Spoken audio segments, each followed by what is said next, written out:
Good morning all of you. आज हम लोग एक न्यू टॉपिक स्टार्ट करते हैं HTML। HTML जैसे कि आपको पता होगा, HTML जो है हम लोग इसको यूज़ करते हैं वेब पेज को बनाने के लिए, लेकिन इसको हम लोग स्टार्ट करते हैं इंटरनेट से। The internet has become vital part of our lives. By use of internet we can share data and information across the world instantly.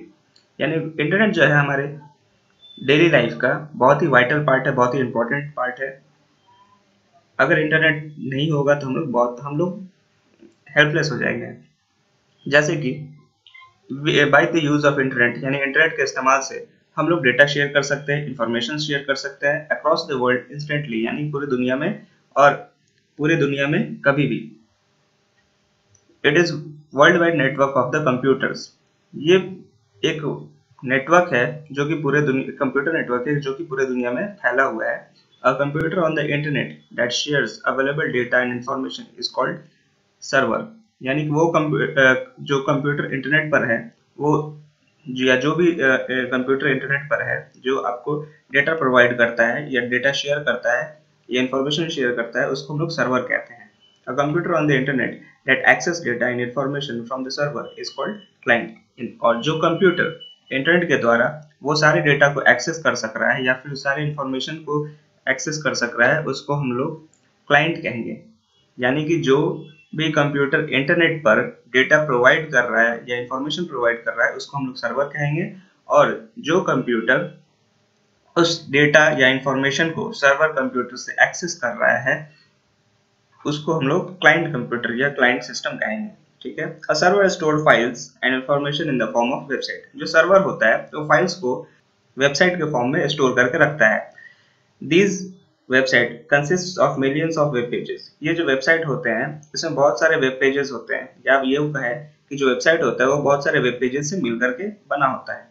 A web page is a page that carries text, graphics, video, audio and links to other web pages। जो web pages होते हैं ये ये सब various types of information को store करके रखते हैं in the form of text, यानी टेक्स्ट के फॉर्म में, ग्राफिक्स के फॉर्म में, वीडियो, ऑडियो और लिंक्स के फॉर्म में। और लिंक्स जो है वो उस लिंक्स जो है ये एक पेज को दूसरे पेज से कनेक्ट करने का काम करता है।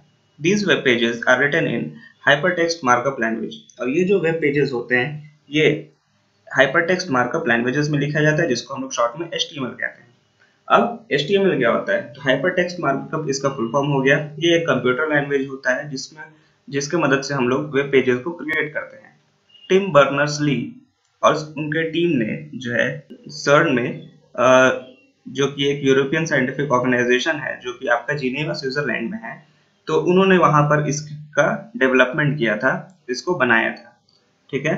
HTML describes the content format and layout in which a web page should be displayed over the world wide web। यानी HTML जो है वो उस कंटेंट को डिस्क्राइब करता है, उस कंटेंट को फॉर्मेट करता है या उस लेआउट को प्रेजेंट करता है जो कि हम लोग वेब पेजेस में डिस्प्ले करना चाहते हैं। ठीक है। और ये जो वेब पेज है जो है ये आपका कहाँ पर डिस्प्ले होगा, कहाँ से डिस्प्ले होगा? ये वर्ल्ड वाइड वेब से डिस्प्ले होगा। Let us analyse the word HTML। आपको ये हम बता देते हैं, एक बार शॉर्ट रिवीजन कर देते हैं। जो वेब पेज होता है उसको हम लोग HTML में बनाते हैं, तो और बहुत सारे वेब पेजेस को कलेक्ट करके क्या बनता है? एक वेबसाइट बनता है। और ये जो वेबसाइट होता है ये आपका कहाँ पर सेव होता है? ये वर्ल्ड वाइड वेब में सेव्ड होता है, जो कि हमारा एक तरह का सर्वर है। ठीक है। अब HTML को हम लोग एनालाइज करते हैं क्या होता है। तो सबसे पहले इसमें आता है हाइपर टेक्स्ट। ठीक है। हाइपर टेक्स्ट क्या है? तो हाइपर टेक्स्ट जो है ये एक तरह का टेक्स्ट होता है वेब पेज के अंदर, जहां पर हम लोग क्लिक करते हैं तो एक नया वेब पेज ओपन हो जाता है। क्लियर है? और ये जो टेक्स्ट होता है ये आपको बेसिकली ब्लू कलर में दिखाई पड़ता है, और अगर उसके ऊपर आप कर्सर लेके जाइएगा तो वो हैंड कर्सर में चेंज हो जाता है।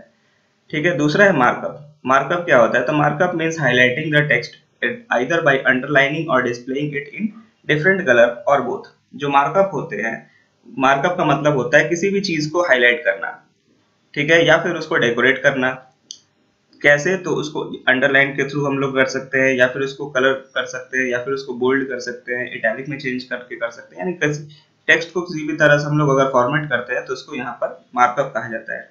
लैंग्वेज। लैंग्वेज क्या होता है? तो language is a mode of communication between web pages. Language एक तरह का कम्युनिकेशन होता है वेब पेजेस के बीच में। HTML का जो है वो अपना खुद का सिंटैक्स और रूल्स होते हैं ये पेजेस को क्रिएट करने के लिए। ठीक है, आगे बढ़ते हैं। नेक्स्ट टॉपिक है HTML tags. HTML tag is tag based language. A tag is command used to indicate how your web page should be displayed on the browser। यानी HTML जो है ये एक टैग बेस्ड लैंग्वेज है। Tag जो है एक सिंपल टेक्स्ट होता है, एक प्रीडिफाइंड टेक्स्ट होता है जो कि आपके वेब पेज को बनाने में मदद करता है। ठीक है, और ये जो टैग होता है ये एंगल ब्रैकेट के अंदर में क्लोज होते हैं। यानी ये जो है आपका एंगल ब्रैकेट स्टार्ट होगा और ये एंगल ब्रैकेट क्लोज हो जाएगा और इसके अंदर में आपका टैग का नाम लिखा रहेगा। फॉर एग्जांपल जैसे HTML, ये बॉडी, P और भी बहुत सारे टैग्स हैं। ठीक है, हजारों टैग्स है। तो इन्हीं के मदद से जो है हम लोग, इसी टैग की मदद से हम लोग जो है वेब पेज को क्रिएट करते हैं। अब यहाँ HTML में दो तरह के टैग्स होते हैं। एक टैग को हम लोग कहते हैं कंटेनर टैग और दूसरे टैग को हम लोग कहते हैं एम्प्टी टैग। ठीक है, कंटेनर टैग किसको कहते हैं? तो container tag are those tags, a tag that requires an opening tag and a closing tag is known as container tag। यानी कंटेनर जो टैग होते हैं वो ओपनिंग टैग और क्लोजिंग टैग, ठीक है, दोनों के पेयर में आते हैं। ओपनिंग और क्लोजिंग के पेयर में आते हैं तो उसको हम लोग कंटेनर टैग कहते हैं। ठीक है, the tag is open using the opening bracket, यानी एंगल ब्रैकेट इस तरह से ओपन होगा और जब क्लोज और जो आपका क्लोजिंग ब्रैकेट होगा तो वो आपका स्लैश उसमें लगा होगा। ठीक है, तो these tags are always used in pairs और जो कंटेनर टैग होते हैं वो हमेशा पेयर में यूज किए जाते हैं। एग्जांपल के लिए यहाँ पर देख लीजिए, यहाँ पर H1 टैग ये आपका ओपनिंग टैग हो गया और ये स्लैश H1 जो है ये आपका क्लोजिंग टैग हो गया। ठीक है, इसी तरह से आप P टैग, HTML टैग, ये सब सारे जो है ये आपका पेयरिंग टैग होते हैं। ये जब भी लिखा होगा तो ये पेयर में ही लिखा होगा। अगर मान लीजिए कि अगर हम H1 लिख रहे हैं और यहाँ पर हम उस H1 के एंडिंग टैग को क्लोज नहीं किए तो ये हमारा जो सिंटैक्स है वो गड़बड़ हो जाएगा। यानी लिखने का जो तरीका है हमारा वो क्या हो जाएगा, गड़बड़ हो जाएगा, जिसके वजह से हमारा पेज का जो भी डिजाइन है या डिस्प्ले है वो बिगड़ सकता है। ठीक है, आगे बढ़ते हैं। कंटेनर टैग के बाद एम्प्टी टैग। एम्प्टी टैग जो है ये उस टैग को कहते हैं जिसका कोई भी क्लोजिंग टैग नहीं होता है। जैसे कि यहाँ पर BR, HR, ING टैग और भी बहुत सारे टैग होते हैं जो कि एम्प्टी टैग के कैटेगरी में आते हैं।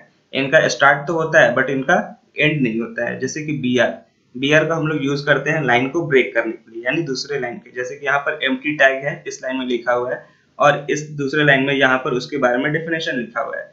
तो यहाँ पर हम क्या किए, इंटर की प्रेस किए तब जाकर के ये लाइन में डिस्प्ले कर रहा है। तो इसके लिए आप यहाँ पर BR टैग का यूज कीजिएगा। इधर आप यहाँ पर यूज कर सकते हैं या फिर यहाँ पर यूज कर सकते हैं।